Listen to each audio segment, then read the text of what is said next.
What's up, everybody? Welcome back to the Basement Show. We got Cheezeburger, we got Greg, and we got Red behind the cameras over there. We don't even need sound effects. We got a great show for you tonight. We got a whole mess of indie books to talk about, like Mad Cave Studios' Battlecats and Midnight Task Force. Plus, we got Continental Kings, Red Sunrise. From Bad Halo Comics, we got Joseph, As Seen on TV, Ugly Tales, and Special Edition. We got the long-awaited sequel to Invasion from Planet WrestleTopia. Plus, Oni Press's Shadow Roads and Devil's Due Final Street. And we're going to cap it all off with Dark Horse's Bedtime Games. Grab your drinks. It's Friday night. Let's get toasty. See you after the credits. Toasty!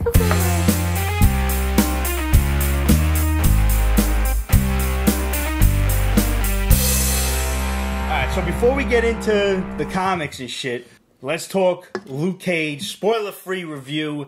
I'm up to about episode 9. No spoilers. I'm up to about episode 9. Yo, what? I'm on 11. I'm on 11. Okay. Red, you said you was on like 5? Yeah, alright.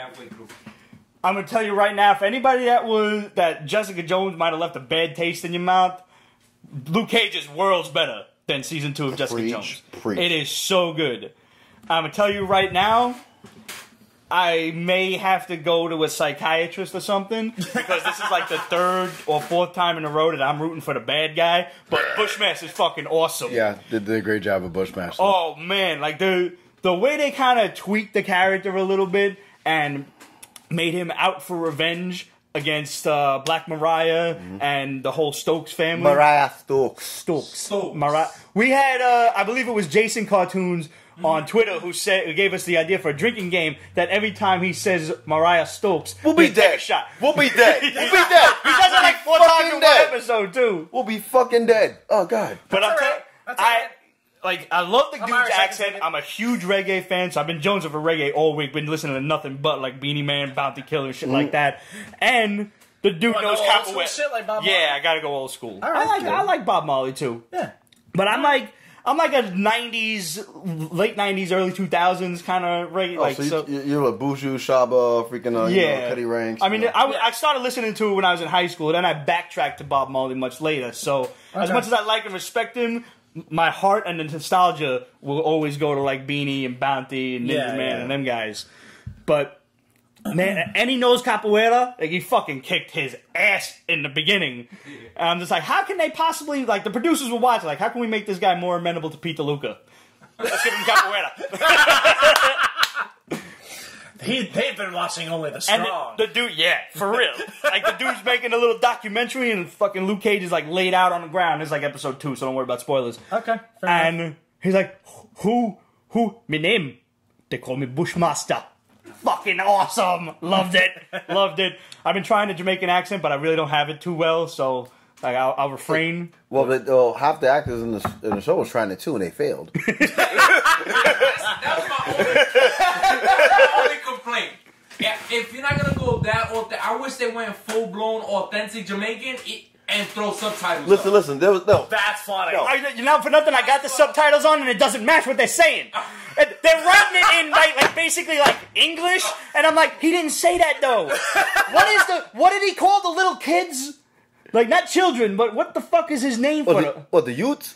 Nah, he got the 2 youths. I don't know, he said... when he's talking to his uncle, and he says something about the family and the little kids, and I know he means little kids, because I'm reading the subtitles, and it says children, but I was like, he didn't say children. I still don't know what he said there. That's like one word I can't get. First of all, most like... The 3 people that actually pulled off the Jamaican accent was Bushmaster, the uncle, and freaking the uncle's wife. Yeah. And you know what? I give some more credit to freaking Bushmaster's right-hand man. I was going to say, he didn't do bad. I give him credit. Everyone else was just faking. Everybody else was just faking. I fucking love it. And granted, my accent is horrendous. Like, it comes out every now and again by mistake, but... Yeah, it was bad. It was bad. Does your dad or your grandfather have an accent? My dad see, my dad's family, they're Southern Jamaicans, like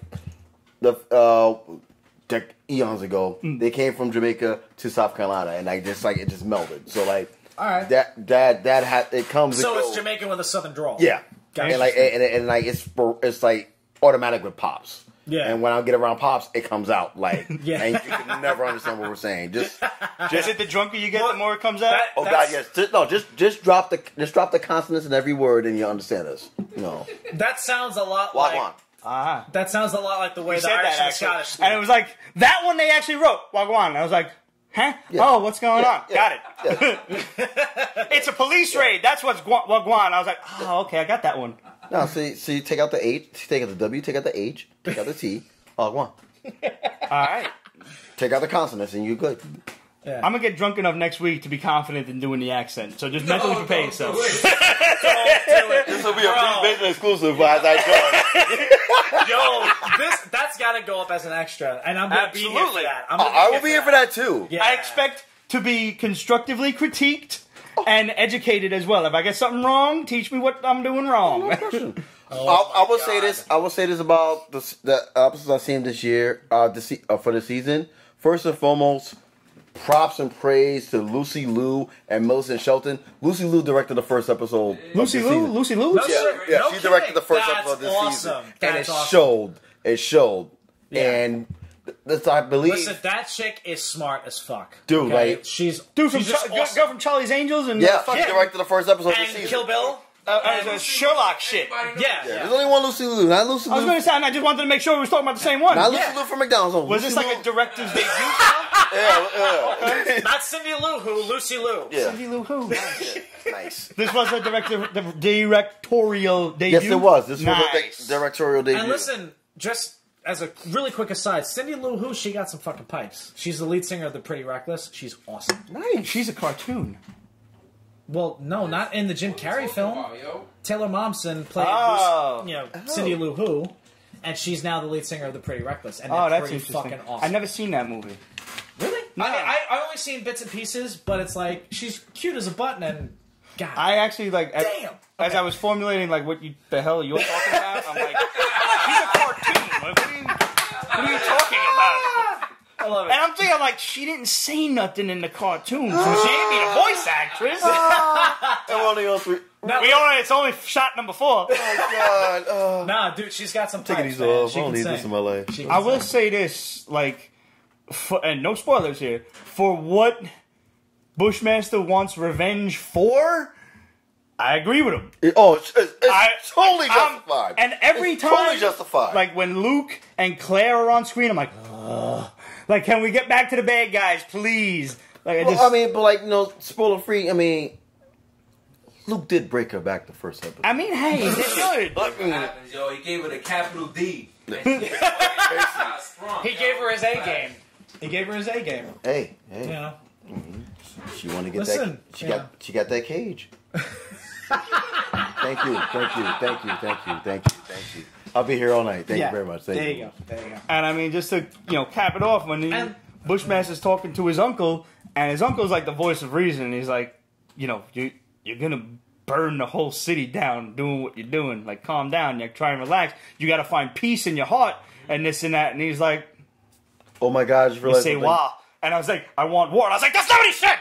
That's not what he said. There was no I in the whole sentence. 3 words. You saying that? I just realized something. You're about the episode that you're on to right now. I literally want you to call me after you watch it. Okay. Yeah. I want you to call me after you watch it. All right. Yeah, because I got giddy today. No, it's really good. It's so good. Oh, yeah, like, it ain't perfect, but it's really good. But that's why I'm going to put it. I mean, I expected them to double down on season 1, and they have. Yeah. And not just because of. I think the one thing that impressed me more about the series this season, the fucking supporting cast shines. Stellar. Shines. Yeah. Every storyline shines. Yep. And not force.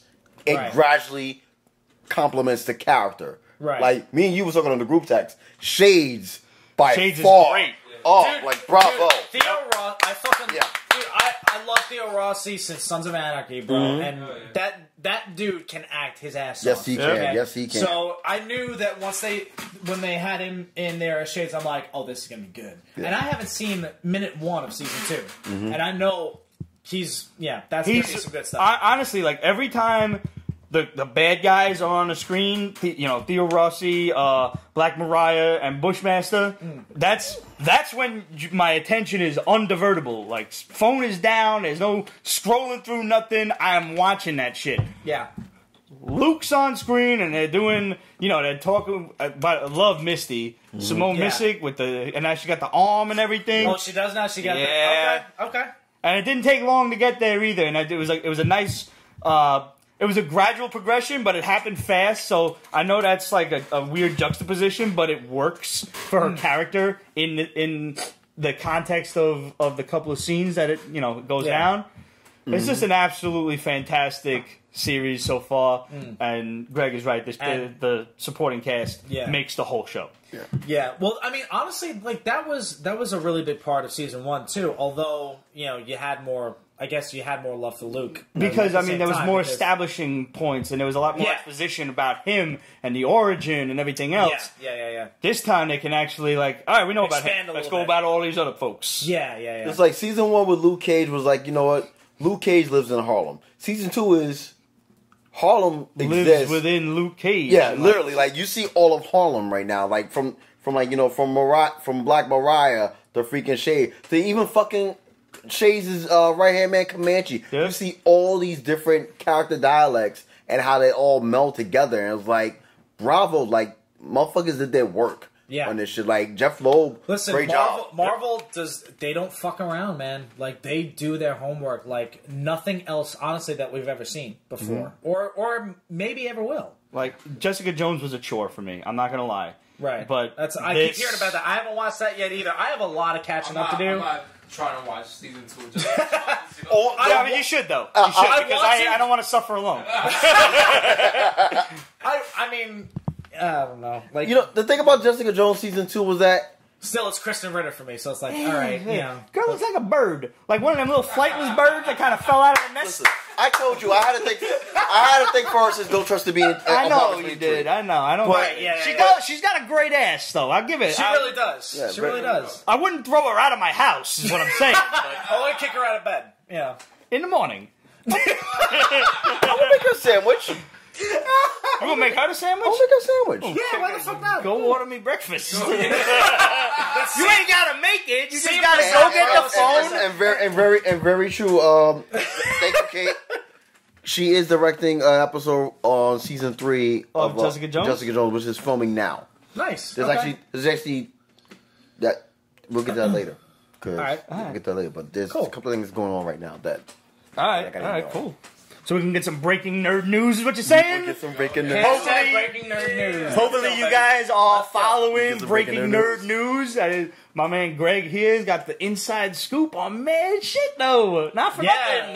Dude. Hey, listen, like, I didn't think I was going to do it, and, like, my boy's like, you might as well. I'm like, all right, fuck it. And then, like, that's why I reached out to him, like, dude, I'm going to do it. Are you, is it cool? And he's like, yeah. What the fuck are you asking him for? Because listen, like, hey, we appreciate it. No, we definitely do. I love Pete to death, and like, I don't want like you the OG. I'm just like, I'm happy.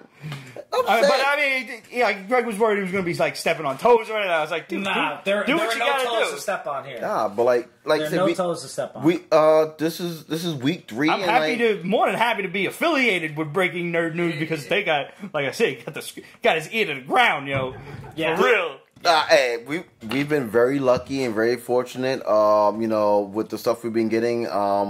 We finally launched the fucking podcast this week. I'll allow it. It's on SoundCloud. So that's starting up right now. But like we just been lucky. Like, the thing with me is that if I'll get an email maybe like 5 minutes before something breaks and like I have to try to beat. You gotta beat the clock. Yeah. Because that email is going to mad other people who also got friends with friends and shit like that. So like this morning when I got the fucking the split image, I'm like, I had to put up right away. And I wanted to send it to you first. That was legit. That was fucking awesome. I mean, the Pete's Basement Show broke the story about Split being the sequel to Unbreakable before it ever came out, and Glass being a sequel to the two of them before shit was ever announced. And, you know, I don't know. Sometimes people forget we exist, but I know you loyal fans out there don't forget, and you guys are the important ones, so never forget, and we appreciate the hell out of you guys. This is to you guys for sticking with us for 10 years. Thanks to Breaking Nerd News. Thanks to our boy, The Shadow. Thanks to everybody who's ever supported us and continues to support us. Salud. We wouldn't be doing this shit if it wasn't for you guys. Seriously, like, we're all family here, so like, you know, hell yeah. The love will always be there. And like, I make it a point to never call any of you guys fans first. You're all fans, but we all fans of each other. We're friends first, and that's what the Peach Basement Show has always been about. And I'm proud to say that I've gotten letters from people over the years that have said, like, it's not even like watching a podcast or talk show or something. It's like chilling in the bar with your friends. And that's always what we've gone for. That was the idea from the start, from Jump Street. And going live has only helped matters. And I love doing the live shows. One of the best parts about it. Editing the son of a bitch is so boring. Like, I'm sitting there like, cut this out, like... That's why because I'm trying to, my OCD demands that everything be covalent up like the way it is now, up until episode 500, which is happening September 15th, so mark your calendars. Oh, really? September 15th. Yeah, because when I originally did the math, I didn't factor in vacation times or anything else. I got some weddings and stuff going on. Well, perfect. I'm there. Yeah. I'm there. So, done deal. We're going to hit episode 499 sometime around mid-August. I forget when. Okay. But I'll keep you all posted. Please do. And then we're going to take a couple weeks off, get everything tooled up, retooled, ready. And prepare for the amount of alcohol we're going to consume. Obviously. Right. And, like, if there's something important going on, obviously, we're going to do a little Peach Basement special report, and we're going to get at you, don't worry. Are we going to do Comic Ninja Warrior? No, it's a Family Feud, right? It's Family Feud this time. Family Feud. So we're just going to draw names out of the hats. That'll be 600. Yeah. Oh my god. I'm putting it out there. Bro. I think we all need to get more in shape. But I mean, that's not bad, though. You're welcome, America. Greg. You're welcome. I don't even watch it that often, but you and I are going to have to talk. I'm leaving it at that. I'm leaving it at that. I'm totally down for this. I've always wanted to bludgeon my friends with pugil sticks, so... Dude, we can go to we go like American Gladiators and shit. Fuck yeah, dude. Absolutely. We can go to McCarran Park at midnight and just let the dreams come true. Seriously. My sensei owns pugil sticks. All I gotta do is be like, Sensei, can I borrow the pugil sticks? And he'd be like, why? I'm gonna hit my friends with it. He's like, yeah. I'm all for it. Christ almighty. So, like Pete said, this year we're gonna do a Family Feud style thing. So if you've got any Family Feud style questions, send them over to questions@peachbasement.com, or you can mail them directly to Ramon@peachbasement.com. So this way I can include them in all the questions that are going to go out to all of you if you've subscribed to the Hall. So make sure you go on peachbasement.com and upper right-hand corner where it says HAUL and subscribe. You're only going to get one email a week. No spam, no nonsense. And at one point, you're going to get the questions for Peach Basement episode 500. And here's another thing. If any of y'all out there happen to do the research, because I've tried and I've only come up with us, but as somebody out there maybe want to double check, I think we are the longest running video podcast about comic books on YouTube, on the interwebs. It's been 11 seasons now. Might be wrong, but somebody check so I can update our Wikipedia page that my homegirl Jenny was kind enough to make. And by the way, no, I did not get the NFC Classic. Sorry. When it comes to... Listen, I like Kevin Smith. I like his movies and stuff. But when it comes to comic book men, this is the very first time I'm ever going to say this publicly. But bye, Felicia. Sorry. I'll allow it. It got stale real quick. Roger... I have to send you. Roger, in his benevolence... Wait, we're airing this out now? Yeah, I'm airing it. I've said it before, but I'm saying it. Shit. I've said this before. This is Peace Basement on the 2 years into the show, about, give or take, maybe a year and a half, Kevin Smith is in Roger's building where he works. Roger tells Kevin Smith all about the Peach Basement show, tries to get him on the show. Kevin Smith's like, yeah, whatever. And like 8 months later, Comic Book Men comes out. So like... right, I'm be the first one to say money talks and bullshit walks. You got the capital to make it happen. You got your shit. You got the Pete's Basement Show on fucking AMC, except it wasn't Pete's Basement Show. It was 4 hammerheads from your store. And I was all for. I was like, all right, whatever. It's not like it's a rocket science to come up with an idea about a TV show about people who want to talk comics and stuff. So I was with it. I watched the first episode. I watched a couple, and I don't remember what episode it was in. But when this happened, I was done. I watched some dude walk into the store with a copy of Detective Comics 35. That is the syringe cover. Google it right now if you want. There's a mad scientist, Batman's wrestling him, and the mad scientist trying to stick Batman in the arm with a syringe. You can't get away with a cover like this now, but that was the 40s. Yeah. Guy tells him, it's probably worth about $500. Wow. But what? What?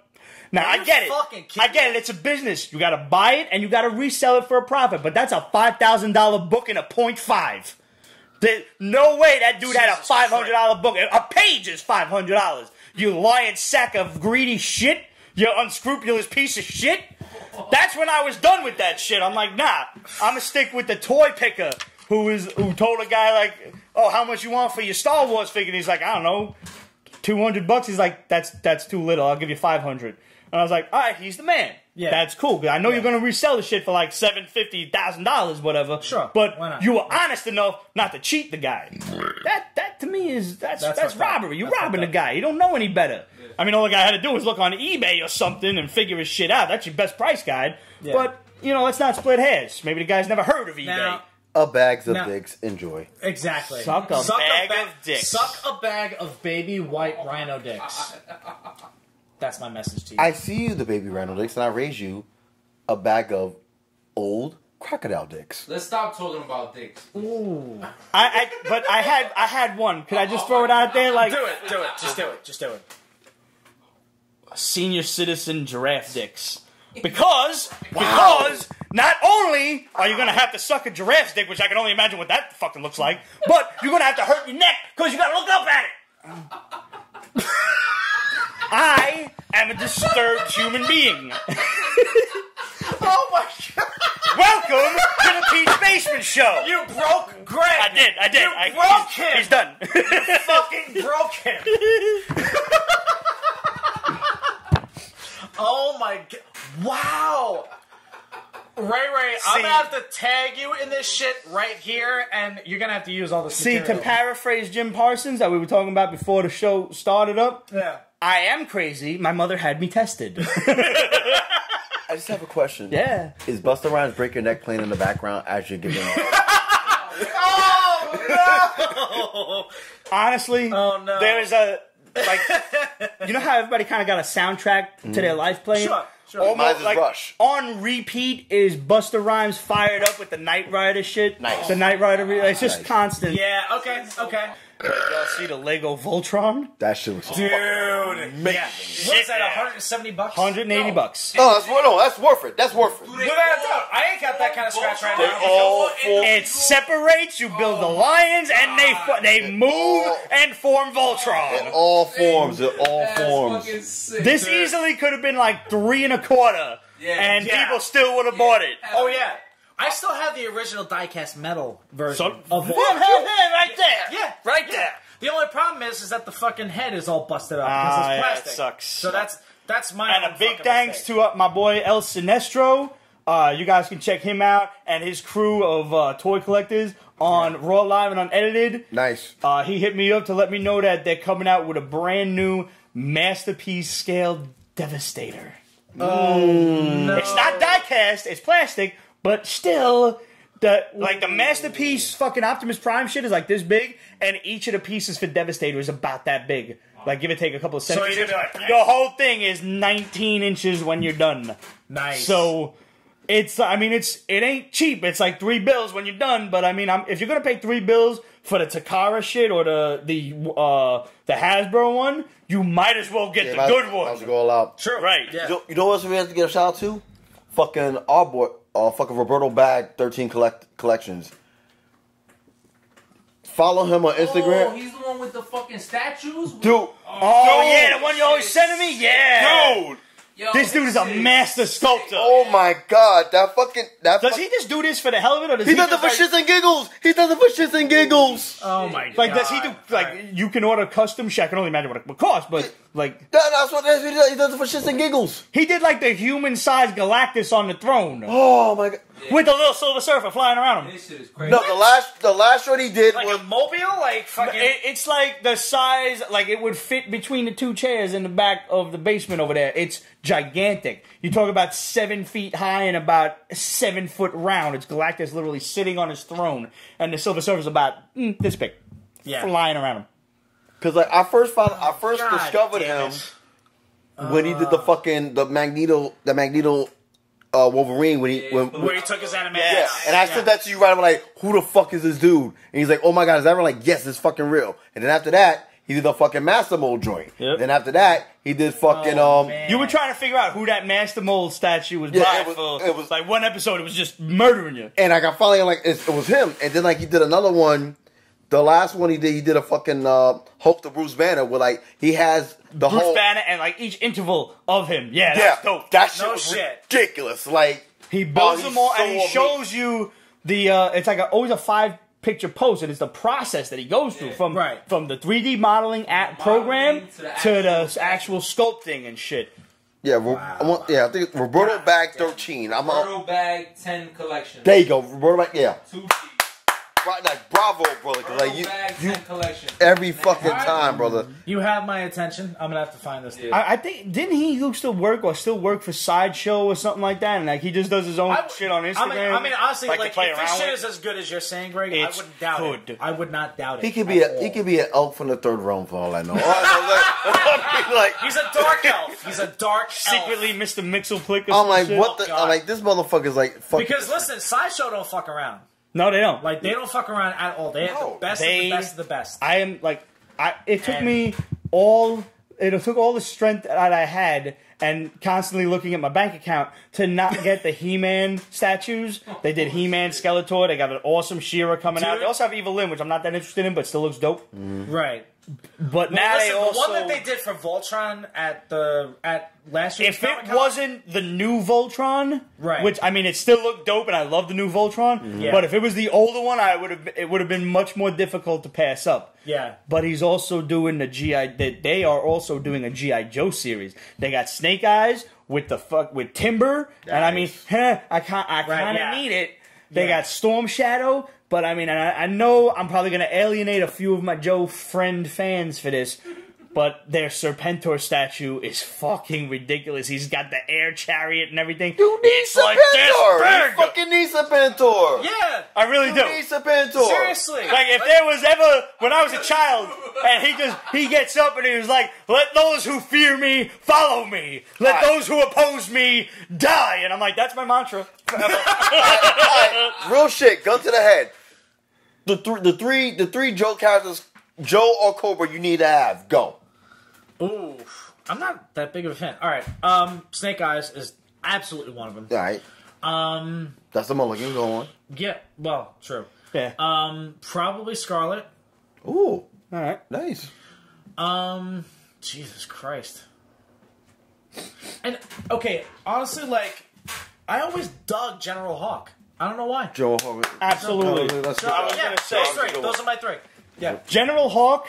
I like Hawk, but I really liked him when they did the next season of Operation Dragonfire after the movie when he shows up with the little jetpack and shit, Yeah. and he's actually Yeah. like, "Yo, I'm a tough old Joe like me." I was like, "You're awesome." Yeah. Comes in out of retirement, still kicks Cobra ass. That's the version, like that's the figure I had of him was him with the fucking jetpack Yep. and the missiles and all that shit. I was like, okay, this That guy's was pretty General fucking Hawk cool. at his finest. Yeah. All right, you get an just extra thinking one. that. Like we're basically agree that freaking Snake Eyes is the mulligan. Yeah, so yeah. Everybody wants Snake Eyes. Besides him, go. He's the Joker of the pack. I mean, yeah. All right, so one more.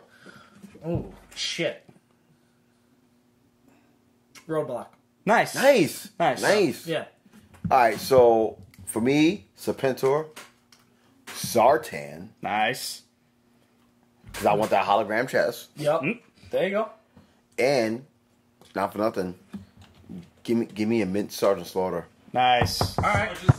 Yo, I just got the Sergeant Slaughter pop figure. I'm hoping the Sergeant's at New York Comic Con, man. Oh, dude. I've met the Sergeant Ooh, before. good I've one. gotten an autograph. Oh, Adrian says Shipwreck. Good That's one. mine. Good That's one. me. Good one. Yeah. I got to Was separate it. I got to was it separate this it. past year or the year before that you had Larry Hammond do Shipwreck? This past year. Nice. I had Larry Hammond do a sketch of Shipwreck. All right. Yeah, dude, and that sketch came out fucking awesome. And he's only $40, so if you got a chance, get it now. Dude, listen. Ooh, Relics 3 is automatic. Again. Automatic Snake Eyes, Spirit and Timber, Destro. Spirit Knight, Destro. Yeah. It's a good one. Yeah. So my Joes, Flint, because I always felt he could kick Duke's ass. Sure. Shipwreck. Okay. And I got to give it to Roadblock because, I mean, my first experience with Roadblock was in the cartoon, and when I was playing with him as a toy, I tried to rhyme with him, and I couldn't do it. I understand. I understand now, in hindsight, how probably really racist that was, but still, credit to the writers for managing to rhyme his entire fucking dialogue, because that's hard to do. Scatman Crothers, R.I.P., brother. It was my first experience. R.I.P. Oh, man. Oh, But shit. nevertheless, Okay. after The Rock played Roadblock is the man, without question. Yeah. Honorable mention obviously goes to Snake Eyes and Sergeant Slaughter, who to me are just like obvious mentions, because the man did host No G.I. fuck- Joe no in fucking the second brainer. season. Travis on Facebook said, "Don't forget to show Zartan some love." Zartan There is you go, one of Travis. my- There you go, Travis. Pardon me. That's it. Yeah. Zartan, Destro, and Serpentor for my Cobras. Yeah. Yeah. Even before Storm Shadow is the obvious one. Obviously, Yeah. he's the Yeah. Snake Eyes of Cobra. Yeah. Yeah. I would also give an honorable mention to Firefly Sure. and Cobra Commander with the armor. Not Cobra Commander with just the hood and shit, because he was With still the kind of a fucking- bitch then. Yeah. But when he came back for Operation Dragonfire, and he turned Serpentor into a little itty bitty snake and dropped his ass in the desert to get eaten by a scorpion, that's fucked up. And as like a 10-year-old kid, I'm watching that and I'm like, Now, if we talking all Cobra, that's Cobra Commander at his badassest. Unless in the comic, Now- and then you're talking like he's fucked up in the comics. Yeah. Oh, he's a fucking savage. Now, Yo, he's nuts the in the only comics. thing is, like, because of the movie and because Sienna Miller is so hot, Baroness would have been one of mine. She always annoyed the shit out of me, but there was that one episode where she was running around in a bikini, and I was sick, so I was like, whoa. Yeah. Not for nothing, there was also an episode of with like Lady J had no pants on, and there was an episode where she was buttoning up her blouse, and I was like, that's bro. How they get? How they got? Yo, it was the How they 80s, got bro. over that? It was the 80s, and we were just tougher kids back then. We were tougher kids back then. This is the problem. Let me go off on a rant here. This is the problem with today's youth. Is every son of a bitchin' thing is handed to these kids, including, might I add, 5th place participation trophies. Everybody wants to get credit for trying. There is no try, only do or do not. Master Yoda said that shit. When we was back in the 80s, you know what our parents let us play with? Guns, firecrackers, and other things that went splody. And you know what happened to the dumb kids? They didn't make it. Whatever, that's Darwinism, man. Survival of the fittest. You've been watching Dry Bar Comedy, haven't you? I have. I will drink to that, Yeah. sir. Because I think, like, the dude's name escapes me, but I've seen that. The old man, yo, Yeah. he's great. He's fucking phenomenal. I bro. shared it on my Facebook. If you're Yeah. one of my personal friends, Oh, you yeah. saw it. Red Lantern. What the fuck was that? It is. Oh, that's peaty as fuck. Yeah, it is. It is. It's toasty down here, but not hot. We're not dying, but we're okay. Yeah. No, I'm sweating a little bit. That's a new shit, I'm sweating. Yeah, that's that new shit. Yeah, Oh, that's jerk's peaty. good. Yeah, I got a Where bite. the fuck That's- is that yeah, from? that's I got a peaty bite. stuff. I got It's a from Brooklyn. bite. I got a bite. I got a bite. Nope. Sing- but It's it's a the single- Isle of Jura. That is an Isle of Scotch, you motherfucker. Yeah, and it's a single malt. So, yeah, Yeah, that's no, it's peaty just- as fuck. Yep. I'm going to be shitting out dreams tonight. Thank you. Yeah, you are. Thank you so much. All right, let's Shit, my get. dreams have already flown out the window. Let's do some questions and No, comments not all. from Kevin Hellions. I was hoping when you talked about Magic Order that Red would disappear, Ramon would appear, and you would continue on as if he was there the whole time. Magic. Bravo! Bravo! Bravo! Bravo! Bravo! That's great. Wow. That's great. Damn. That's All right. great. That's great. Well played, sir. I don't think you need to read any more comments after that. I'm gonna tell you right now, if I was transforming Red into any Puerto Rican, it was gonna be some. Rosie Perez, maybe? Perhaps. Hey. I still like Rosie Perez. I love her. She's awesome. I like her too. Yo, she He's amazing. I like her too. Oh my god, yeah. D, motherfucker, D. Oh no. still wouldn't throw her out of my house. Dijon Venny said, "Great show as always. Thank you, sir, for having very little taste Yes, or sir. standards." 3 things. Sorry for this. No apologies necessary. 1. To think Comcast would even bid against Disney is ridiculous.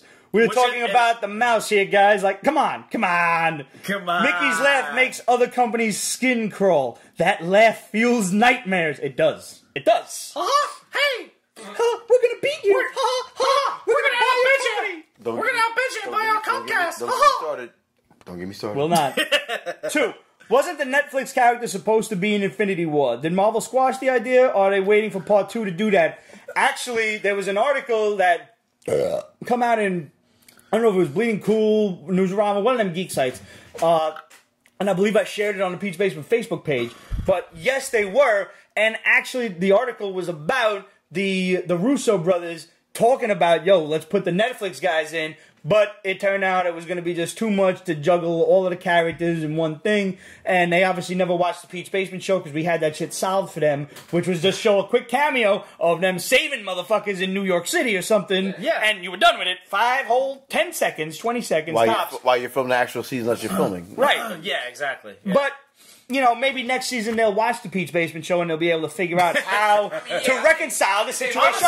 Honestly, that's Defender Season 2 right there. Should be. But well, they already mentioned the Thanos incident in fucking Agents of S.H.I.E.L.D. Right. And they're gonna do it again in Ant-Man and the Wasp. Yes. Ant-Man and the Wasp is it's taking place before parallel. Civil War. Before and parallel. Right. So, my guess is the end of Ant-Man, Evangeline Lilly, Michael Douglas, somebody's disappearing. Yeah. Or more than one Think somebody. the end of Ant-Man's gonna tie into Infinity War? I believe Oh, the totally, end totally. of it Absolutely. is going to connect to the end of Infinity right, War. but- I think that Ant-Man is going to be the key to solving. Because they are going to figure out when Janet Van Dyne comes back how you can time travel in the quantum realm. Microverse Yeah. and all that shit. All right, so Among Us right now, let's do it over under right now. So, who's saying that at the end of freaking Ant-Man is? I think personally that whatever happens at the end of Ant-Man, they're gonna come back after the events happen. I'm thinking it's gonna be after the events, and they're gonna have to backtrack. Uh-huh. So in other words, I'm saying that So you're going to say they go into the quantum realm and then they come by the time they they come get back, back. everything is already gone and done and gone. Interesting. That's what I'm thinking right now. So possible. here's what I think. Possible. I think that Hope Van Dyne, Evangeline Lilly, finally gets her mother back, Michelle Pfeiffer. And Just in time to see her disappear. just in time to see her disappear. Yeah. And she's like, savage. Mom! It is. But this Oh is my what we're talking God. about here. God, They would ending fucking with them do Just that. like disappearing? And then she's gonna disappear. No, and then her. And then it's Michael Douglas and Paul Rudd be like, the fuck now? Nothing, they were the original Avengers. Right, Ant-Man is an original Avenger. Yes, But yes, what and if so it was the Wasp. Even though So is my- the Oh, original she just Wasp. blew my mind out. What if it reversed? What if fucking God. what if freaking Rudd and fucking Evangeline disappear? We already see Paul Rudd in the scenes in Avengers 4, so I'm going to guess he doesn't. That's the only reason I'm not saying Paul Yeah, Rudd. yeah. It's going to be, I think, the Michelle Pfeiffer, and then after she disappears and Evangeline Lilly has a little time to cry her heart out, then she disappears. But what Yeah. if what if, Just enough time for the heartbreak to settle in and like, oh Dude. no. Making Yeah. everybody cry. Yeah. but Greg being Greg, what if this? What if freaking Paul sees them disappearing and he automatically goes back to the fucking realm? That's a nice idea. I like that. Deuces. Yep. Yeah. It's like, what Is the it fuck's too much going to on? ask that Evangeline Lilly's clothes just disappeared? Like, oh, I bought those last week and they didn't make the cut. I know. All right, listen, I won't say I know you're Hope Van Dyne in this movie, but you'll always be Freckles to me, baby. I mean, you'll always be Freckles to me. Gorgeous. Oh. And last but not least, Dejan Venny says, Pete, have you seen the Money Supermarket commercials with He-Man and Skeletor? Yeah. If you haven't, what are you doing? Stop the show, open a new tab, and watch it. We'll wait. It was awesome. All right, thanks for the last. Any Endless Entertainment? Yes, I have seen the supermarket commercials with He-Man and Skeletor. They're phenomenal. They're warping. They are so. I mean, the shit when they're dancing together in the bar. That's Dude, had the time of my life, like fucking Dirty Dancing, like let's go. It's so odd. It's brilliant. Which, can we retire that song for commercials now? Please, Fuck no. No, dude. It's not gonna happen. Fuck it. No, that's the only reason why I say it. But Eli and Odell did it already. It's done. It's over. I agree with you, It's but over. it's not gonna happen. Not gonna happen. Bagging and Boarding Bad Boy says, as per the show last week, I love the Rocky movie where he fights Tommy Gunn in the streets. Rocky Underrated V, in baby. my opinion. I went off on a whole tangent about Rocky last week. Yup. Talk about the Creed trailer and everything. Oh yeah. No, I was So Can we have an That was automatic road where- trip to there? That was Hell when it yeah. came into the Periscope, so I was like, all right. And I saw that trailer for Creed 2, and I'm Looks like, great. why the fuck did I skip on the first one? You didn't see the You didn't first... see Creed at What all? the shit? Are you serious? I'm dead. Oh my god! I'm a little busy. Did you see Dude. Rocky 6 at least? No. You're not allowed to go unless you see them. You can't go unless you see the movie. At least see Creed. hang on. Both of them. Is Rocky 6 literally a precursor to Creed? No, but No. still, it's Well, Rocky 6, and it's a nice dope. way to say goodbye to a new beginning. Yes. Okay. Creed is mandatory, dude. It's probably on the flick. I don't know. My boy Chaz and Bobby, we went to fucking the theater and we're like, you know what? Fuck it. We're gonna see it. We're just gonna live the hype no more. We came out of there fucking sniffling our asses off like, yo, this is a fucking beautiful fucking Listen, movie. Like, listen. like, the fuck. I love Michael B. Jordan. Like, honestly, like, I've seen some of the stuff he did beforehand, but when he was Killmonger, I fucking loved every minute of that in Black Panther. Did you see He was the fucking Still don't think he's phenomenal. dead. Still don't think So- he's dead. Did you see the post that I shared from our boys at Welcome to Fireside with Michael B. Jordan and Black Panther? And it's like when mosquito season starts. And he just looked like... got that look like, fuck! It's like, oh, God. That not episode great. again. And there was another meme I saw with fucking Michael B. Jordan fucking as a Killmonger and fucking Bushman, like my brethren, my brother. And I was like, that was dope. Like that was dope. But yeah, so, yeah, I have a little bit of catching up to do. No, Creed is like mandatory. Like Alright. Creed Creed is was a great. way better than I ever thought it was going to be. Yeah. Truly. Alright. So good. Like Ryan Coogler did a great job directing and writing it, and like Like, you come out of there just like... don't leave. Which is the way you come out of every Rocky film. Yeah. Yeah. Which, by the way, was another classic Eddie Murphy fucking raw skit. We don't gotta go into it Alright, because we can't actually go into that and say Alright, slide! we can't go into that and be politically correct. But motherfucker over y'all there, know the joke. that guy right there. I'm gonna fucking knock him out. Hey, little Italian man. Oh, you just seen Rocky?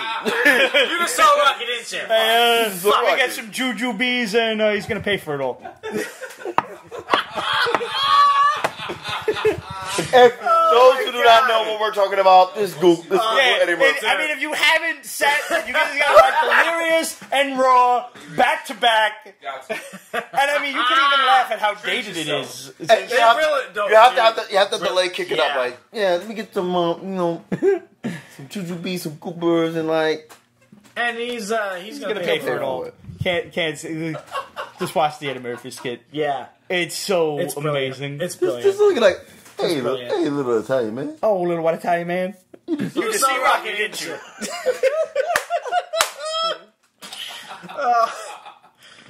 Classic comedy. Yeah. And an example of why the 80s was a better era because you could get away with shit like that and could. everybody just laughed and nobody was offended or butthurt about it. We got a comment? Yeah, Red Lantern just hit us with the Wowie. All right. He just recently watched Over the Top. Oh! Wow. The arm wrestling shit. I haven't seen that in 25 years or more. Stallone got fucking pulled when he could make a movie about Arm wrestling. Jesus Christ, that's when he was like at the height of his shit. Like, and it was dramatic. That was like his. It was dramatic as fuck. You He was like this. like you weren't rooting for him. Like, come on! When he fucking said like That You had every black kid in the fucking hood doing arm wrestling. Like, we never did this shit before. Some new shit. Like, That was like his Roadhouse. But that was not for nothing. Yes. Roadhouse. Roadhouse. I watched Not for Nothing. I was watching. Roadhouse. I caught Point Break on TV the other day. It was on like Showtime or Which something. one was it? Original? The original. Of the Reggie Shop. Only when it matters. Access denied. Only when it matters. I didn't even Strongest acknowledge. Avenger. Access denied. Damn you, Point Break. Point Break. Access granted. But like Patrick Swayze's out there doing fucking roundhouse kicks like he's Jean-Claude Van Damme, and I'm like, Yeah, why the really, like fuck he not? did that shit in Roadhouse. He and wish. like really, like you just throwing like mid-level roundhouse kicks, like who you took a karate class. He's doing Barisha pirouettes in the whole fucking movie. All right. Yeah. Like And I got into martial arts Sam Elliott because with of that Van glorious Damme. mustache. Meatloaf in the background. The guy might not have been a kickboxer by trade, but I mean, he made it look good and made it look fancy. And I was like, I want to do that. Yeah. What was the name of the blonde? Patrick Swayze didn't make shit look fancy or nothing. What was the name of the chick that was in the movie? The blonde and the brunette? What was her name? She just waving her hair back and forth, Farrah Fawcett style, every 2 seconds. Like, no. You talking about Dirty Dancing? No, fucking no, not Jennifer Grey. I was gonna say. No, the chick from fucking Roadhouse. Oh, I don't remember her I name. can't remember her name. Nah, her It's name gone. escapes me. Yeah, but like she just every fight. Come on, hair bouncing in the wind. Like there's an extra That's the fan 80s around though. her. Yeah, that was That's the the 80s. 80s That was though. the 80s. The 80s was all about hair. It was terrible, but it was all about hair. No, All right, so I got a segue for the 80s talk. Uh-oh, here we go. Let's talk about some comics. There here. you go. Yeah, there we go. We're only an hour in. Yeah, only an hour in. We did good. We did good. With Rajan out here, we're doing good. We're doing good. Mad Cave Studios. The first issue come out a couple of months ago. Issue 5 just topped out this week. Finished off Volume 1.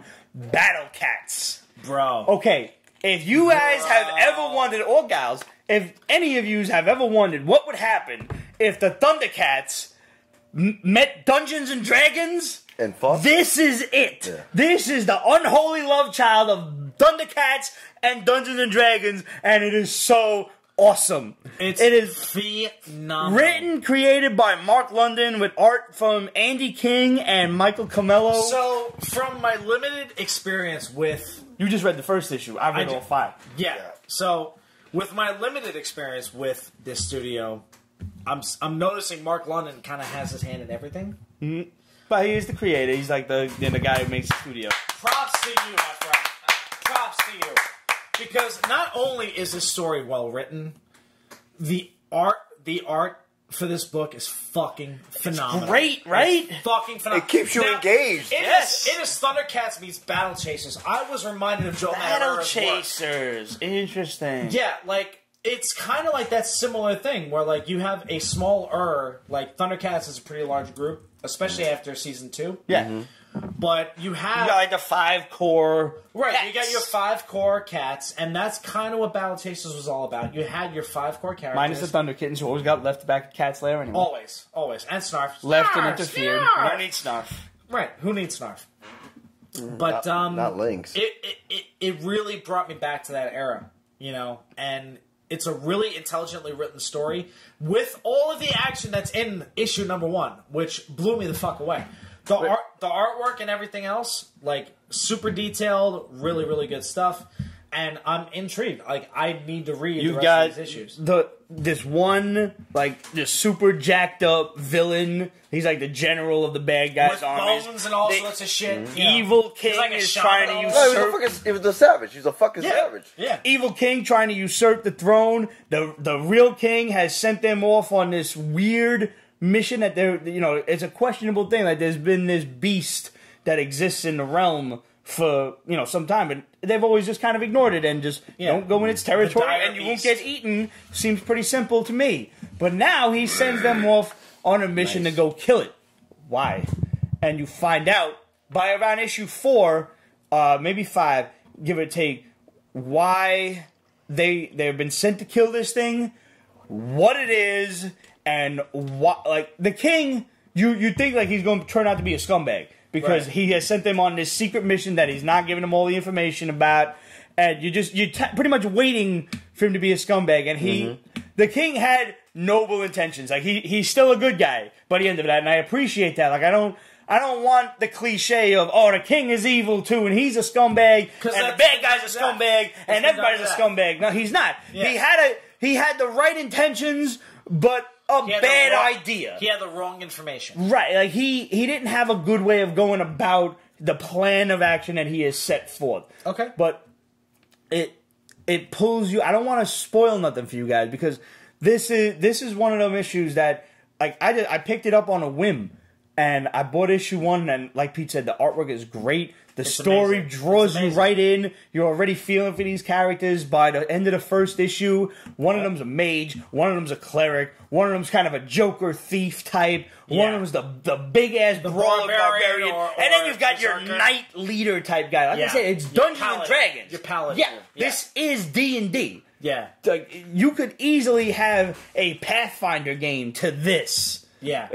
It's so dope. You can build this party in Final Fantasy and fucking kick ass. Absolutely. So, yeah. You got to check this out. And if your local comic shop does not have this, which I'm going to guess that it doesn't, because this is... I was happy to pick this up at Midtown Comics. Like they get almost everything when it comes to indie published stuff. And credit to these guys. But if you don't have it, go make sure you follow them on Mad Cave Studios at Instagram, Twitter, etc. And check them out at madcavestudios.com. I'm sure you can order the issues from there. So get on that, because they got a whole list of stuff that's coming out in the next several months. Not only they got Battlecats. See, by the way, obviously I picked this up because of the title. Yeah, because Battlecats. He-Man. Okay, yeah. Battlecats. Yeah. What? I mean, honestly, it was kind of like even just looking at the cover, because I saw. Yeah. Okay. So even looking at the cover a couple. The of cover weeks is ago, very D&D-ish. Like it you is, got everybody but it's like also dressed in okay, like knight's garb. The name is Battlecats. He-Man. The team looks like Thundercats. Right. And you're like, but the outfits is D&D. Like it's like playing a video game. Yeah. Yeah. Absolutely. So I'm like, you have my attention. Yep.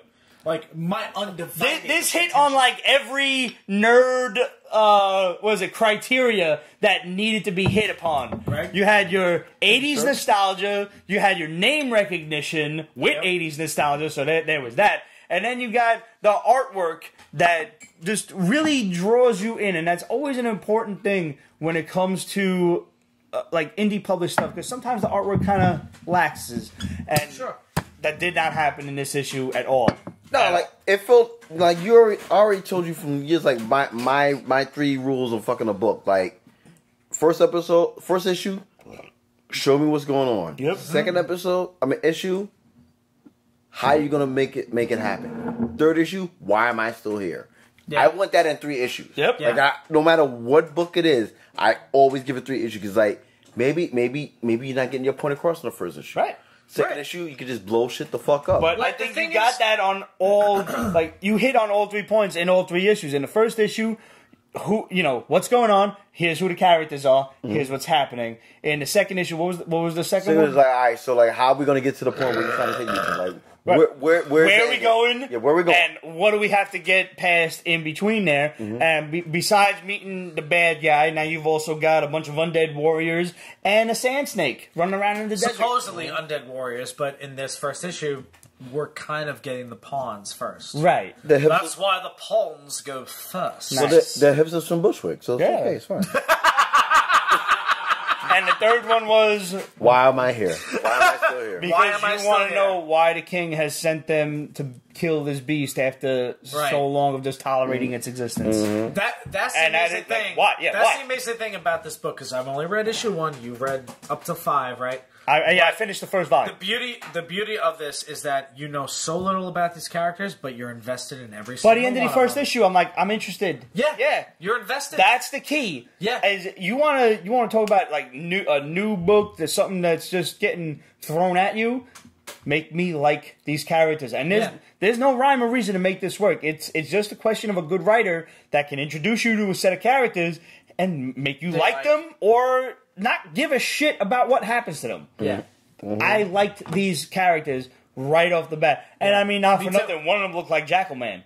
He really did. Yeah. Look at that. Oh, by the way, you didn't get to this in the first issue, but later on you see the dude who's training all of the Battlecats is a Rottweiler. So he's like the one lone dog. Nice. He's the one lone dog in the like kingdom. Splinter with the Ninja Turtles. Yeah. Bro. Like, That's I'm awesome. like, all right. I'm all about it. I'm in. Yeah. I thought, like, did they mess up and draw this guy as a dog? Test out. Oh, nice. I like that. And I mean, not for nothing, Mad Cave Studios got it on lock, because the other issue, now this ain't out yet. This is coming out for you guys next week, July 4th.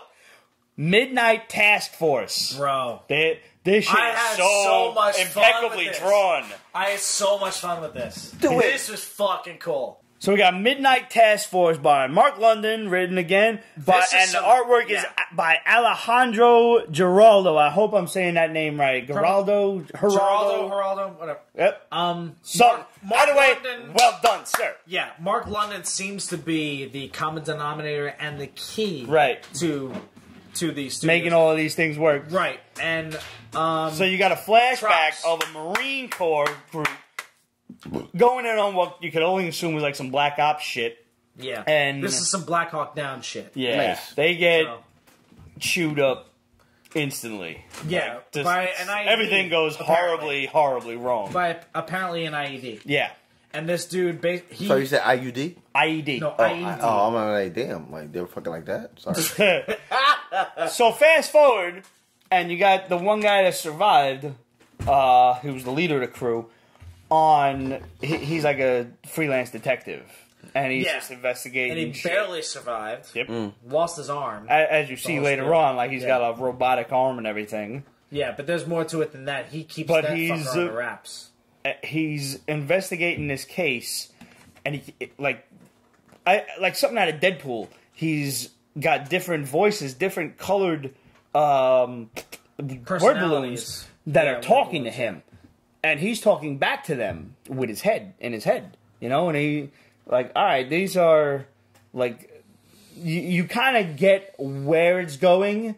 That spoiler alert. Long story short, he's talking to the dead members of his Marine Corps crew. Of his and squad. You're questioning his sanity throughout the issue. Like, without a doubt. Maybe he's nuts. Yeah. Okay. Why is he talking to these people? It's like, okay, I know this dude's got a bionic arm, so his bionic arm is probably creating split personality disorder and all this other shit, and then you go to overanalyze everything, and then there's the reveal. At the end, which I think needs to be told to these people. Yeah. Just at least for the first issue, all you see are 3 different vials at the end that he like takes out of a bag, and each of them seems to be glowing with a different essence and different colors, and the colors correspond to the colors of the word balloons. So it looks like I don't know if he's ingesting these supplements or something to keep these voices active. We don't know yet. Okay. No, but I think they look to be like cybernetic chips of the brains of the people that were killed from the squad. Oh, that's dark. Yeah. You read into that far greater than I did. That's fucking dark. That's interesting. I didn't think of that. That's some like seriously wicked shit. Yeah. So you think he puts them in his arm and shit? No, like I don't. I think he's actually. Something? I think he's actually cybernetically communicating because he's got a cybernetic arm. Right. Okay. So I think he's cybernetically communicating with these brains or these essences of the people that his brothers. They are his brothers. Yeah, no, without a doubt. This is his squad. This is his team. Like, he was in charge of them, and I think he looks to them for advice and all sorts of other stuff. One of them is a doctor. Yeah, I mean, it's not like he's ignoring them. He's definitely communicating with them on a regular basis. Yeah, this is like some Venom level shit. Yeah, you know, and I'm okay with that. No, it's great. It's really the reveal comes at the very last page, and you know, sorry to spoil that for you, but I think it's necessary that he's dealing with this crazy ass murder case where people's guts are being ripped open by what looks like a fucking cybernetic werewolf of some kind. Yeah, and this like dude's some crazy in their eyes shit. and leaving a mark on their faces, like it's almost like a triangle, like a little Triforce kind of thing. Yeah. So, and they were all like, "Oh man, what could this be?" Well, maybe we should talk about this. And you're like, you're sitting there reading this like. Here's the great thing about this story is that in between all of this, you get an example of how good this motherfucker really is. Right? Because they have a side case that he takes on and solves it in 5 fucking minutes. Yes! I'm like, are you shitting me right now? Kidnapping case, and they're doing a big press conference, and he's like, wait a minute. The father's he the guy. did it. Yeah, the dad did it. Like, nice. What?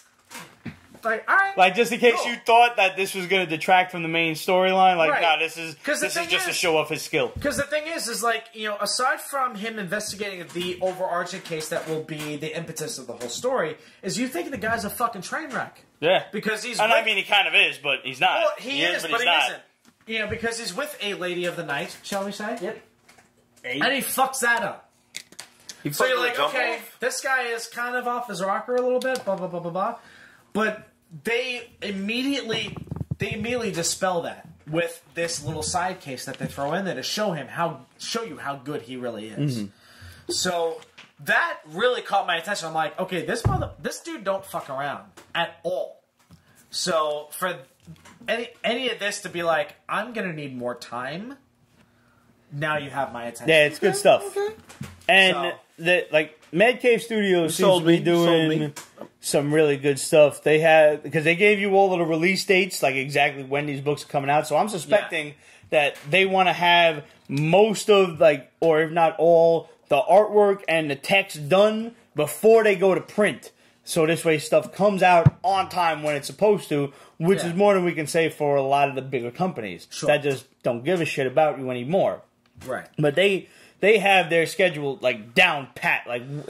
Midnight Task Force #1 comes out next week, July 4th, and then everything, issue 2, 3, 4, 5 comes out 1 month, after that. Yeah. Whatever that Wednesday happens to be. Nice. So even if they're all done right now, they're gonna the publishing is that the printing and everything is the key. So they scheduling is really key, and a lot of the bigger companies forget that because they have the ability to forget that and forget about the little guy who's reading it and those big maybe companies forgetting can print them on their own if they want. Right, and they're forgetting you're gonna forget what you read, and that's a bitch. I mean, the bottom line is just we are the little guy. We are. Sure. Yeah, we're just the people reading the books, pretty much, and telling you guys about them. Yep. Like Mad Cave got one other book that I'm really super interested in, but it don't come out until November.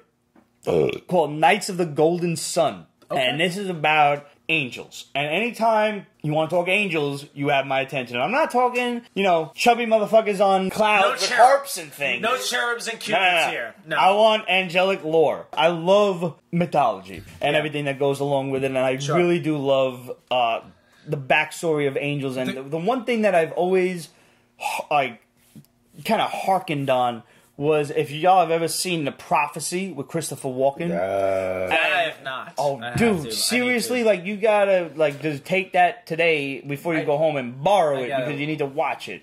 Okay. And one of the things that is said in that movie... 4 words. Jailbroken fire stick. Yeah, that's it. And by that he means, obviously, buy the movie from your local Best Buy or something. Or on Amazon. Or on Amazon. Christopher Walken plays Gabriel, the angel of death in this. Gabriel's not the angel of death, but that's beside the point. He plays the angel of death. And the guy, Tommy Daggett, the character, says to his girlfriend, who was Virginia Madsen, so hot. Mm-hmm. He's like, think about the Bible. Think about the Old Testament. And every time God had to punish someone or make an example of somebody, he sent an angel. Always sent an angel to do his dirty work. And Sodom and Gomorrah, the punishment of Cain, everything was, he sent an angel. So you want to, raise a thing like that onto a pedestal and worship it. But what must a creature like that be like?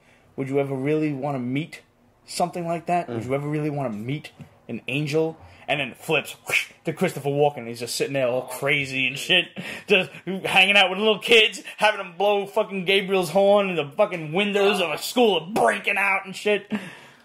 It's such a good movie. It's so good, and it really delves into it. And I'm looking forward to this book from Mad Cave Studios, Knights of the Golden Sun, where God has abdicated the throne of Providence. He's just, I'm out, fuck y'all. And Michael, the Archangel Michael, in a last-ditch effort to get some sort of semblance out of anything, something needs to make sense, as he goes to the original fallen son, Lucifer.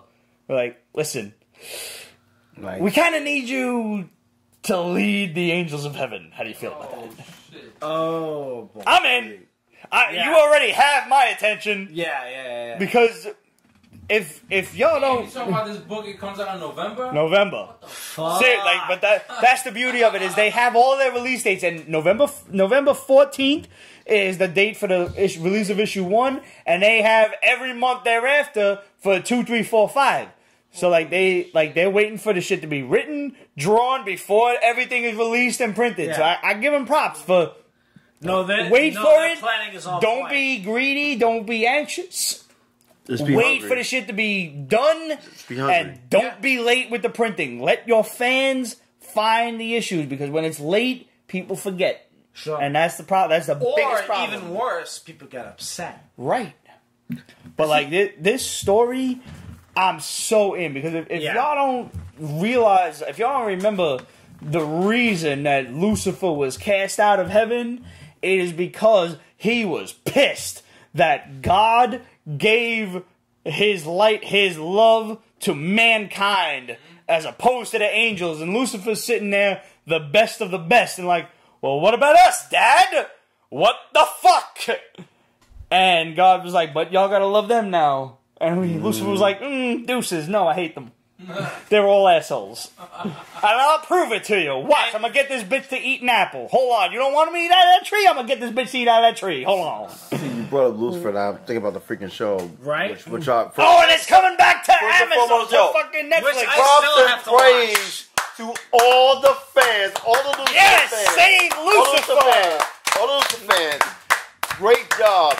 Fucking Netflix swooped in and stole it And from listen, fucking the Shadow, Amazon. And the Shadow breaking is news dropping that meme all day long. Breaking news, fucking breaking nerd news, told Yeah. us that shit first from the jump. Like, oh, it's getting bought by Amazon. Oh no, wait, Netflix outbid them motherfuckers. They got them. They stole that shit at. They stole that shit Because at the last like, minute, yoink. they sniped them. They eBayed them. They sniped them. They sniped It them. is what it is. They totally sniped And like to my understanding, the deal was that the reason why Netflix won the bid, Netflix promised to bring the entire cast and crew over to them. Well, obviously, No, it has to. Like, You have to. you can't have Not- Lucifer without the cast. No, but like the most important was the crew. The cast wanted the crew to come with them. Or like all the grips and all the the grips, other. yeah. crew, They like that- that oh, was- that's awesome. Yeah. See that That's right there? what- that what made it that is loyalty at its Yeah. Yes. Yeah. That is loyalty Yeah. at And its finest. credit to the That cast is- for that, Yeah. for like making that a Fuck yeah, dude. stipulation. Because that is a rare accommodation. Yeah. Mm-hmm. Most You know, people like- just interested in making their money, and I mean, you can't front on nobody No, for that. sure, But sure. I mean, for being able to have the foresight to take care of your brethren is great. Yeah. You know, like yo, we Sure. all in this together. That's great. It really That's is. fantastic. It really is. I mean, like, So, you said that's some serious fucking loyalty right there. Nah, it's dope as shit. Because Like, everybody on that cast knows what's up, and they know what the crew and everybody else does to make sure that everything that's good about that show happens. Yeah. every And cast member this was is from fucking somebody doing who has work on never that seen shit. minute one of Lucifer. It's so good. I don't know what you're waiting Very for. good. It's very good. I mean, well, listen. You gotta I always haven't- watch this. Sit and watch that shit on your phone. All the previous seasons. We'll be available on Netflix Like, starting like next September. year? All right, so That's yeah, I awesome. figure like next year. Okay, so you know what? Yeah, I'm like, You know what? What's You the get back release to me in date for it? September. Right Get as back of to me right in now, September, and I'm gonna be watching. as that of shit. right now, the tentative date they're gonna start filming Lucifer season 4. From what my boy told me, they're gonna start filming it in August, and they're trying to get the first. It's like first quarter 2019 or Yeah. something. What they want to do is they want to do it in 2 parts. So the first part they want to release 12 on and New Year's- 12. Yeah, they want to release on New Year's night. Nice. Okay. All right, I'm with that. Yeah, Okay. and then they want to release the second part. I'm gonna not be able to watch it because I'm gonna be watching the Twilight Zone. But like, you know, come January 3rd, I'm gonna watch it. And Oh, from no. what, like I said, this is it's only speculation. But what they want to do is they want to do it on New Year's night, and they want the second part to come out on Devil's Night, which is, for those who know, is in April. Yep. It's Okay. the weekend before Easter. So that's the plan. All right. So All right. if they can pull it off, Wait a minute, isn't Devil's Night April 4th? literally, it's technically the weekend before Easter, depending on the calendar. Yeah. All right, Which then I would have be the I final have a week of different March or the first week of I have a April? different holiday. I'm sorry. No, you're right. But like, you know how Easter always like No, I have a different holiday altogether. Like I thought. It's the week- Easter landed like at the end of in March, yeah. Yeah. Why at is the it End of Devil's March, Night? early Yeah. April. Yeah. Why is it called that? All right, from my understanding, it's the night that the devil was like, why is he coming back? Why is he being resurrected? We're good. So, See, I thought it was the reason I thought it was May 4th is because even though it is May the 4th be with you, if you've ever read Dracula by Bram Stoker, May 4th is St. George's Day, which is the day that evil gets full sway in the world, which is the day that, you know, pretty much all fucked up shit gets to happen. Because it's kind of like the OG Purge. Yeah. So yeah, it is. So just which side note? AKA my wedding day. Nice. Oh, Which one of you is the evil one? You or the wife? There's only one there. Listen. Don't answer that on the air. Don't answer that on the air. Plead the fifth now. I'm not saying shit. Alright, so we got Continental Kings, created, written, and drawn by Isaiah Oviedo. I hope I'm saying your name right, Isaiah. If I'm not, well, I'm sorry. Just send me a correct pronunciation, like phonetically. Phonetical, please. Or a bag of plastic dicks, Phonetical. small ones. Yeah. So in this, everybody on Earth disappears. Except for this one nerd kid. And this other... Who conspicuously looks like Ash from Pokemon. He does, alright. Dude, I thought the same thing too. Yeah. I thought it was just me. I thought it was high. Nah. I guess I wasn't. And this other kid who happens to be like a Cub Scout. When I read this shit. Yeah, he's a Cub Scout too. Yeah. And he's like a fledgling Cub Scout, but he's awful proud of that. And if you are a fan of Mega Man, it's the one that you're gonna like this book. I actually read this one. Dude. Okay. I actually read this one. I read. So you got a kid who is kind of down on his luck. He didn't get accepted to the college he wants. He's got forced to go community college. And hey, Seth. Yep. Hey, and all of a sudden the world gets attacked by alien invaders. Bomberman. Yeah, and the creature that is attacking has these little gnome things that are attaching themselves to human beings, and by their touch, they're like turning them into stone diamond things to be used as fuel, it looks like. They're just taking them away. And it's up to this cat to save not only his friends, but the whole Earth. There are aliens invading every continent of the world. Continental Kings, hence the title.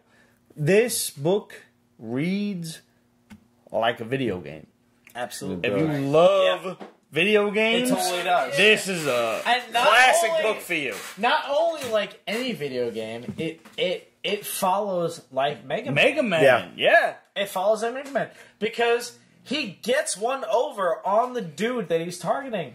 This a tough fucking fight, not for nothing. Yeah. A whole issue's worth of how do I beat this guy? Yeah. And he finally fights him and figures out how to beat him. He sets him off. And like the beautiful thing about the book is like you get the love, the joy, and the frustration because like you literally like you're here like how the fuck do I beat this guy? Right. And like you feel all that Dude, inside. You're sitting there like, come on already! Does that not take you back to the days of Mega Man 1, 2, and 3? Dude! Where you're trying to figure shit out?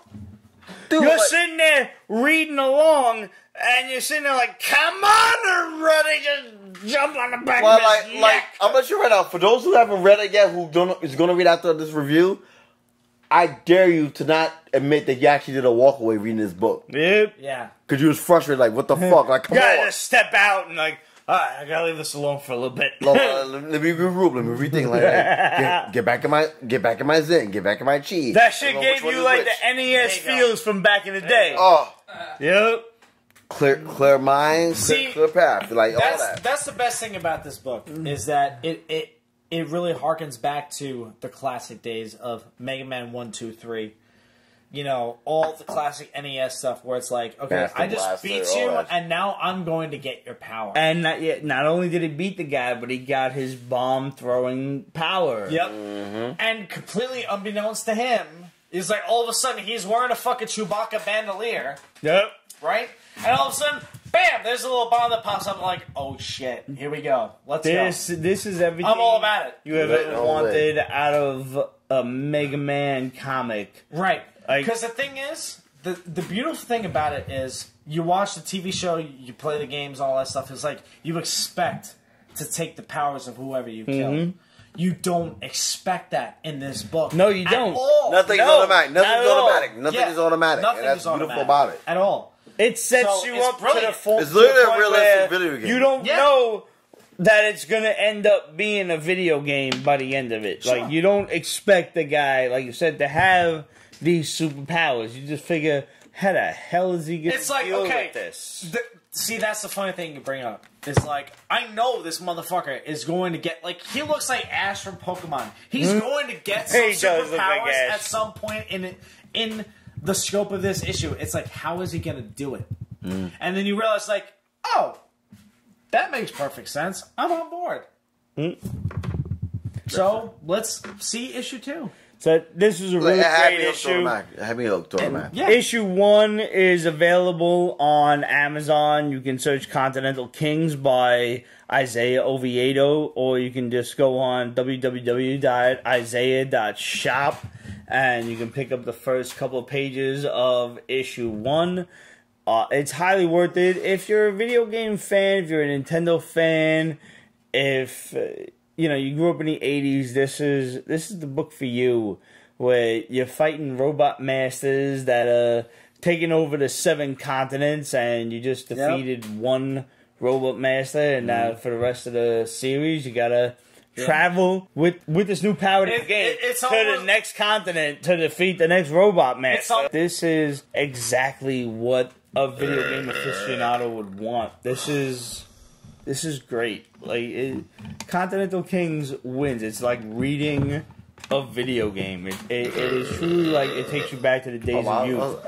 Reading a video game of youth, like Mega Man or not so much Final Fantasy, but mostly Mega Man, Little Legend of Zelda mixed in. Yeah. I'll go with you on that. It was a damn good read. So we got Red Sunrise by J.D. Olivia and art by Pascal St. Clair. In this book, you have a wandering, not so much vigilante, but just a dude who wants to kind of stay out of the whole political agenda. Just leave me alone. And obviously, life doesn't work out so well for him. That is his plan, but it doesn't work out because he gets drawn right into this world of fighting against a shogun with his demon armies, because the shogun is obviously a demon, and you get drawn into the attack with the armies, and the armies are just nothing but poor farmers, and oh, please help us. And he's like, I don't really wanna. I don't owe you anything. I don't like any of you. I don't care. And the girl's like, alright, well, if you don't fucking care, then keep moving along. We don't need you. We'll just figure out a way to defeat the evil demon shogun on our own. And he's like, high school shit. Damn. Fine, you guilted me into it. So, I mean, like, there we go. How else do you expect to get the hero of the tale to embark on his quest if you don't guilt his ass into it in the first place? High school shit. In today's society? He thought he was going to just get away with just having all of these stats and not having to earn them. Speaking Final Fantasy style, to all you that are listening. And he just thought he was not going to have to fight any enemies to earn all of these fucking stats and shit. And like, nah, that was not the case, bro. You gotta earn that. Like, you in the battlefield now, you dragging somebody out from under a impaled horse and shit.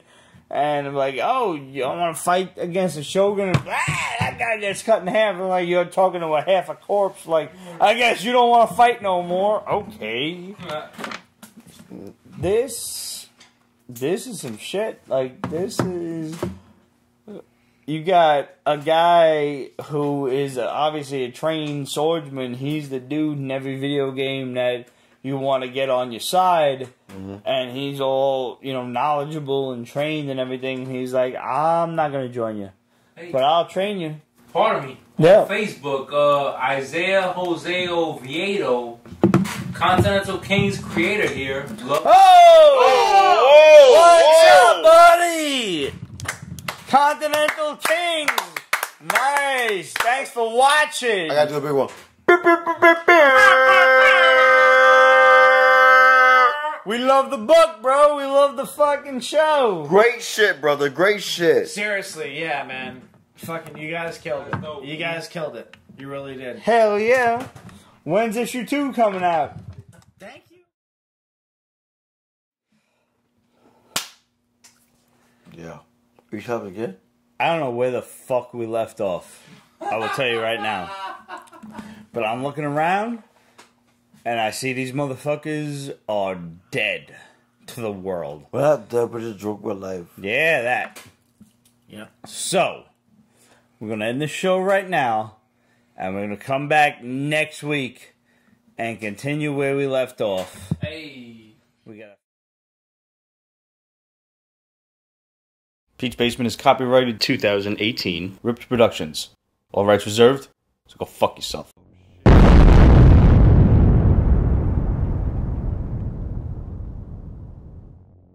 Am I that drunk? Pour shot.